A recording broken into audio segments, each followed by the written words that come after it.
Hi guys! So today's video is going to be really super quick, hopefully. Don's got a meeting to go to, so I have to get this done and up. Some of you may know if you're on my Facebook page that I am doing a 20% off sale on my shop, and that includes everything. So everything I just put up there, the vinyl bags I was talking about previously, they are up there. There's only 5 left as of me talking right now about 4:45. So if you're interested, let me know. I will look to see if I can find some more. I think I can. So, um, but anyway, so on the vinyl bags, if you choose to purchase one, make sure you let me know what saying you want. I can only put so many options for you guys to choose from. So just put it in the personalization note if you want the Mad Hooker design, which is that one, or if you would like the Hooking Takes Balls design. You can let me know on either one of those, or you can choose your own. Obviously, it's got to be small enough that Mom can cut it out and put it on there. The bag is roughly 10 inches, roughly. And so really you probably want to keep it within an 8-inch, depending on the font. But anyway, if you're really wanting one and want to change those, you can just let me know and we'll put it on there. Mom said she did make one with purple vinyl with Hooking Takes Balls, so that one is ready too if you're interested. But anyway, I'll show you a couple things that I just put up on the shop. There's several of these that I made, but again, my personality, so don't use this against me. It's just my personality. I think it flips it backwards for you, or right side for you, but either way, it says hooking for a ride. And the reason I did that is because there are railroad charms on there. So there's the engine, and then there's the railroad tracks, and then the sign for the railroad. I just think it's a classic. You could use it, if you like the movie Polar Express. You could get them for that reason. You could get them because you like to ride on trains, or it reminds you of travel. Just anyway, hooking for a ride was what I could come up with, and there's 4 different sets on there. Now this set the purple set has a 4.5, a 5, a 6, and a 6.5. I ran out of 5s, but I'll get more. I just don't have the money to do it today.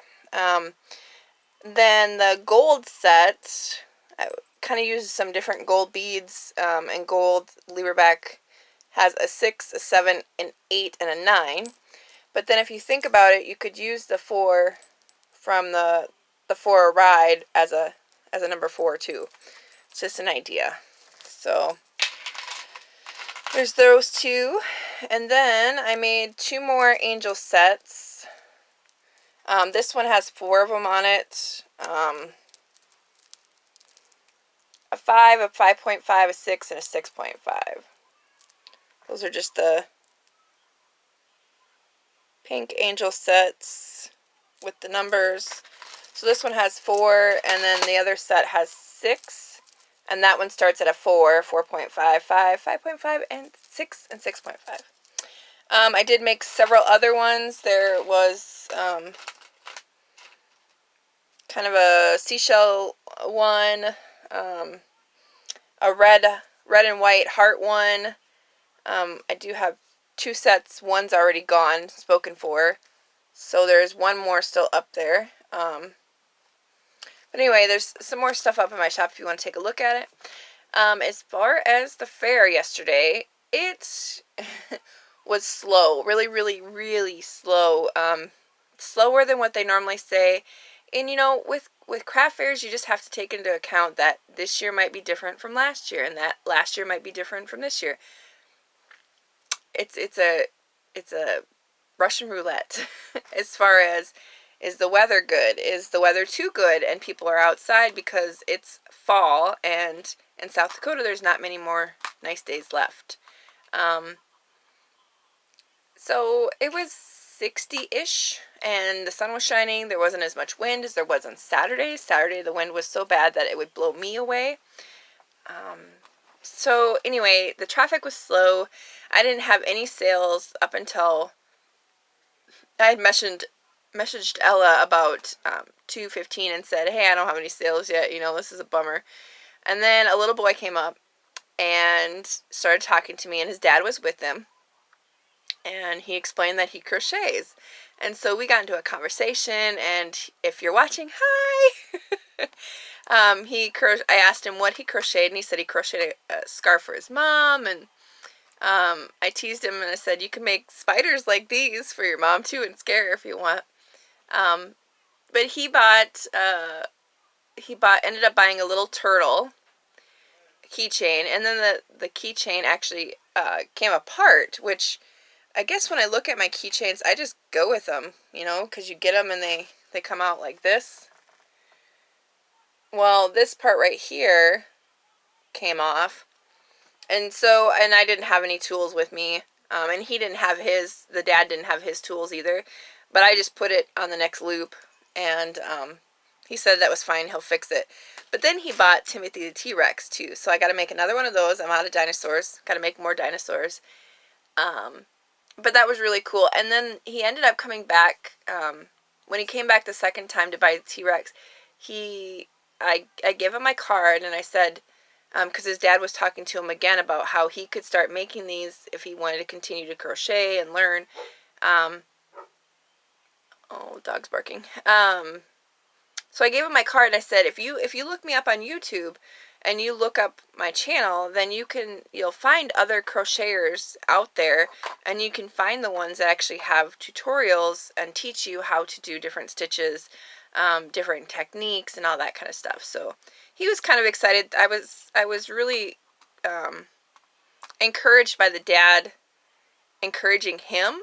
I mean, hands to God, that's amazing, especially for a man to tell his son, which by far in most areas men or boys don't crochet. So I mean, people like Jonah and Jonah's hands, and you know, I really think that's awesome that men are getting into this craft, and I love the fact that that little boy talked to me about crochet. That was just awesome. So then the lady next to me, her name is Amber, and she had a Pampered Chef booth, said that, well, if nobody buys Penelope the pig, then I'll get him. And I was like, oh, thank you. Because Penelope paid for my booth fee. That was $25. So that was exciting to me. I was very thankful. And then I was trying to work on getting my booth fee for the next fair, which is the 26th. And I'm going to do it with my mom. And I did, last minute sale, you guys. Seriously, we were pulling down, about 20 minutes before we started pulling down, this little boy, again, a little boy, I love it. We had boys there, it was a kids of widows or sons of widows, group there, and he might have been with that, I'm not sure. But anyway, he saw the grumpy pumpkins. Thanks, Sharon! And he's like, these will be perfect for Halloween. These will be great decorations. And I showed him how soft they were, because the bigger ones I had made in burlap blanket. And he was super excited. And he had to call his mom because his mom wasn't there, but his dad was with him. But finally, when he came back and he bought 3 of them, he bought the 2 big orange ones and then the tiny little orange one. He just whipped out the money. I was like, wow. He's like 8 or 9 and carrying all this money with him. And I was like, well, I'll give you this much and then I'll give you change, or you give me this much and I'll give you change back, because he was trying to give me 40. I'm like, no, that's too much. So anyway, thank God for kids.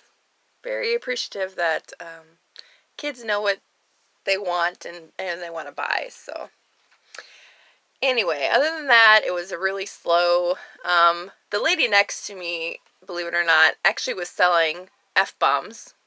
She had most most of her things were sewing, but she did have F-bombs, and so one of the vendors had bought an F-bomb, and then, of course, when it happens big, right? Just like when we post Facebook posts, and then everybody else wants you to make that thing. That's what happened at the fair, too. This lady bought an F-bomb and started throwing it at people, and so they needed to buy F-bombs. I think the vendor sold like 10 of them for $5, so hey, that's $50, right? I mean, it's $50 more than you had before. So I don't have any F-bombs in stock, so I need to make some of those. And she actually had Dammit dolls. The first thing they were talking about when I was setting up was their Dammit dolls, and I'm like, what? I know Billy's not here. So I was telling them about, there's a crochet version of that too, and about Billy and how she makes them, and she's in Florida and all that jazz. So we had a good laugh. I ended up showing them my pot handle covers. We had a laugh about that too. They were very nice ladies, but there was another lady across from me. She was admiring the unicorn hobby horse, and later in the day she pulled out her loom, and so I went over and told her about Llama Mama Kayla and about how she should really look her up and see all the different things that you can make on a loom, and disabled or not, you can, I mean, of course Kayla's amazing. Hi Kayla! Really, Kayla, you have the spirit of an angel and the will of King Kong. I mean, I don't know how you do it. I really don't. You are a very amazing person to keep going on the way you have. And for your kids, and I mean, I know it's hard to be that strong for your kids and to still be strong enough for yourself. So, love ya! But anyway, you know, when I'm out and about, I like to talk about my fellow YouTubers, and, you know, if they're looking at a pattern, like when they were looking at Rel's cowl that I had made, I talked about Rel, and I talked about her YouTube channel, and you know, so it's a word of mouth, and people do listen to that, and so if they're looking for a pattern, if they're looking for an idea, they will look that up, and they will go back to it. So anyway, what else was I going to tell you? I think that's it for now. So I will upload this as soon as possible. Don's got to go to his meeting, and I will talk to y'all tomorrow, and hopefully you have a wonderful, super fantastic day, and remember to always smile, and think on the bright side, and hookers keep cooking. Talk to you later. Bye!